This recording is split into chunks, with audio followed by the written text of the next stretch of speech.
Eu encontrei as fitas quando trabalhava com coleta, e elas estavam jogadas em um terreno baldio do meu bairro, a alguns metros da minha casa. Achei que poderia aproveitar as fitas para gravar os filmes de ação que eu gostava muito na época. Eram fitas novas, deviam ter sido usadas no máximo 2 vezes. Mas elas estavam partidas e na época não me ocorreu que elas tinham sido partidas porque ninguém devia assistir. Isso nunca passa pela cabeça da gente. Acabei levando aquilo para casa e lá vi que os rolos estavam intactos, aqueles rolos que ficam por dentro, e as fitas que tinham sido rebobinadas podiam ser aproveitadas também. Acabei substituindo os rolos das fitas velhas que eu tinha em casa pelos rolos novos. Depois de terminar o concerto, fui direto pro vídeo. Queria testar logo as fitas e se desse certo, eu ia gravar todos os filmes do Rambo para assistir sempre que quisesse. Eu tava bem empolgado. Então liguei o vídeo, a TV, inseri a primeira fita e acelerei a imagem. Não tinha nada além de uns chuviscos na primeira fita. Achei que estava com muita sorte por ter encontrado uma fita virgem. Fiz o mesmo com a segunda fita, mas nessa já não tive a mesma sorte. Apareceu uma imagem escura na tela e tinha uma gravação ali. Eu apertei o play e quando começou a rodar a gravação, apareceu na tela a imagem de um galpão bem grande. Era bem escuro. Tinha uma mesa branca lá no centro. Tudo muito esquisito. Fui acelerando a fita e então, além de ver o galpão, tinha também um pessoal com roupas escuras. Eles estavam se posicionando ao redor da tal da mesa. Não dava para ver o rosto de ninguém. Mas aí, de repente, a imagem ficou mais nítida. E aí eu caí na gargalhada. Quando eu vi que aquele pessoal estava usando umas fantasias com cabeça de cavalo e terno e gravata, eu ri demais. Achei muito engraçado na hora. Até que a coisa mudou. O ambiente já não parecia mais um filme de comédia ou alguma coisa que devia me fazer rir. 4 dos caras com cabeça de cavalo se posicionaram ao redor da tal da mesa branca e cada um segurou uma corda que estava presa ali. Logo percebi que uma pessoa estava sendo arrastada por outros 2 daqueles caras. Era uma menina, tinha o cabelo comprido e ela estava nua, completamente sem roupa. Eu fiquei bem apreensivo nesse momento.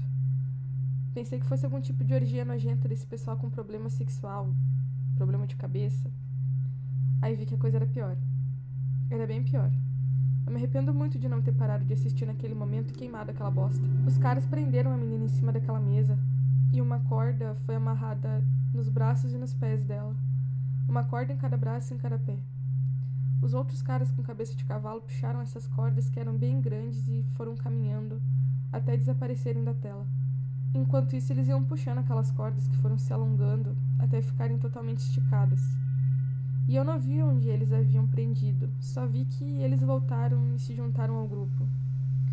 Nesse momento, o áudio da fita parecia uma festa, como uma gravação sobre outra gravação, e algo do tipo.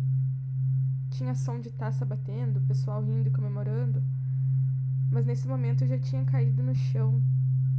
Estava nervoso, meu coração batia forte e eu estava suando frio. Quando aquelas malditas cordas começaram a ser espichadas cada vez mais, a menina gritava desesperadamente com muita dor, muita agonia, e eu fechei os olhos e comecei a tremer fiquei com muita vontade de vomitar até o momento em que as cordas foram tão espichadas que arrancaram os 4 membros da menina. Eu tava pirando. A fita terminou ali com o saxofone tocando no final, como se fosse, sei lá, o vídeo de uma formatura. Eu vomitei ali na sala. Eu não sabia o que fazer. Eu não queria assistir aquilo de novo, para ter certeza se era um filme ou alguma coisa pior. Eu fiquei jogado no chão sem reação e passando muito mal. Não tinha ideia do que eu devia fazer, se devia levar para polícia. Mas realmente aquilo não parecia um filme. As imagens deixavam bem claro que aquela mulher não queria estar ali. Ela se sacudia desesperada à medida que ia caminhando até a mesa e olha, eu acho que nem Hollywood ia conseguir fazer algo tão convincente. Eu só pensava em que tipo de ser humano gravava um crime horrendo daqueles e depois assistia em uma fita. E deixava por aí para que outra pessoa pudesse ter acesso. Meu Deus, aquilo era horrível demais.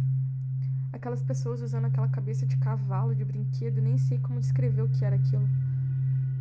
A única palavra que vinha na minha boca era bizarro e eu ficava repetindo, e bizarro e horrível, monstruoso. Aquilo era demais. Então eu acabei procurando Robson, que era meu amigo de infância e a pessoa que eu mais confiava. Não pensei de primeiro em levar pra polícia, precisava que mais alguém visse e me ajudasse a ter certeza de que aquilo não era um filme amador de muito mau gosto. Quando Robson terminou de assistir, a sua reação foi um pouco pior que a minha. Ele ficou um tempo olhando para a parede, imóvel. Aquilo me deixou assustado. E eu não sabia a cagada que eu tinha feito ao mostrar pro Robson. Quando voltou ao normal, ele me disse que sabia onde era o lugar e eu com toda certeza não queria ir lá e foi o que eu falei na hora. Mas ele acabou me convencendo, com aquela pinta de cara que quer salvar o dia e fazer justiça. Ele era assim. Ele era um cara muito gente boa. A gente foi no lugar e eu tava todo cagado de medo, super arrependido. Quando chegamos lá, vimos que era uma transportadora abandonada. Tinha muito mato em volta e lá dentro tinha muito sangue pelo chão, pelas paredes. O local era escuro, úmido. Tinha umas pichações de alguns símbolos que a gente não entendia.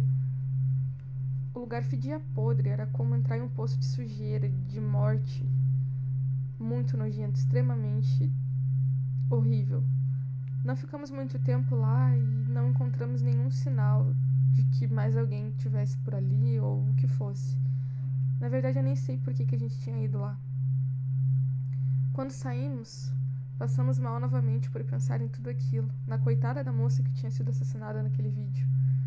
A gente fez tudo muito rápido, no impulso, e acho que foi por isso que deu tanta merda. O Robson decidiu entregar aquilo pra imprensa no outro dia, que também foi um erro enorme. Mas ele fez e eu não tinha como impedir. Só pedi que não envolvesse meu nome naquilo. Ele me chamou de covarde e acabou que a gente brigou aquele dia. Uma briga feia que nunca tinha acontecido antes, mas eu mantive a minha posição de não querer ser mencionado e ele respeitou. Uma semana depois, sem a gente se falar, eu vi quando o carro da imprensa parou na frente da casa dele. Depois de um tempo a gente se encontrou e ele me contou que a polícia estava investigando, tentando descobrir a identidade da moça e outros detalhes. Eles disseram que aquilo era um tipo de culto, um grupo de caça ou algo assim. Eu percebi que o Robson estava nervoso, mas eu estava mais nervoso ainda com tudo aquilo, querendo que acabasse logo e eu pudesse voltar para minha vida tranquila e meus filmes do Rambo no fim de semana. A gente se despediu aquele dia, combinando de fazer um churrasco no final de semana, mas foi a última vez que eu vi o Robson. Com o desaparecimento dele, a imprensa fez o maior alvoroço sobre o caso. E eu estava destruído, me culpando. Aliás, eu é que tinha mostrado para ele. Acontece que junto com o sumiço dele, as fitas também sumiram. E as imagens que tinham sido divulgadas na internet e, de repente, até os policiais estavam esquecendo das imagens que eles tinham visto nos vídeos. Era tudo muito estranho, ninguém tinha mais nada, a polícia não conseguia descobrir a identidade da moça, e assim era impossível conectar com outros casos de moças desaparecidas. De repente, todas as informações e pistas foram desaparecendo e até mesmo os policiais não se interessavam mais pelo caso. Eu recebi a fita com as imagens do assassinato do Robson na outra semana. Tinha uma mensagem bem clara ali dizendo que eu deveria queimar aquela fita e esquecer tudo antes que eu me arrependesse. Mas não foi o que eu fiz. Eu levei a fita para a delegacia e aconteceu a mesma coisa. Eles investigaram por um tempo, a imprensa divulgou, e então de repente a fita sumiu e o tempo foi passando e os policiais foram deixando o caso de lado, esquecendo das coisas. E em determinado momento as notícias também tinham sumido da imprensa e era como se nada nunca tivesse acontecido. O pior foi que, à medida que o tempo passou, eles foram esquecendo de mim também, como se eu estivesse sendo apagado. Quando eu percebi que nem mesmo a minha mãe e os meus amigos lembravam quem eu era, eu pirei. Eu fiquei sem rumo e então eu era nada e não tinha nada. E me arrependi mais ainda do dia que eu encontrei aquelas malditas fitas. E é por isso que eu decidi fazer esse vídeo, porque eu preciso compartilhar essa história com alguém, mesmo que ninguém acredite em mim. Mesmo que ninguém acredite em mim ou me esqueça também. E também porque eu sei que eles ainda estão aí. Só não deixam a gente saber ou lembrar quando acaba cruzando o caminho deles.